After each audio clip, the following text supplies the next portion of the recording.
Bawal blonded na ka-pink na shirt. Kung mag-add ako ng isang rule sa gym is greet ang mga tao kapag dating. Gusto ko i-add na rule is, pagpasok sa gym, ang sasabihin ay, Ohay gozaimasu! ジムに入ってきたら、まずは、おはようございます。言いましょう。 Dapat mandatory ang pag-visit sa yung partner dentist, visit Curated Smiles. Bawal mag-gym ang may sirang ngipin. If mag-isip ako ng one rule sa gym na extra, bawal pawisan. What? Ang i-add kong rule sa gym siguro is bawal huminga habang nagbubuhat. Okay lang ba na pwede bawal yung baho yung paa?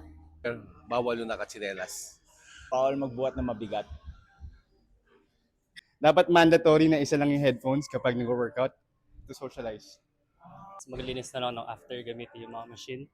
Tsaka siguro, ibalik na lang yung mga gamit. Bawal ang naka-diaper.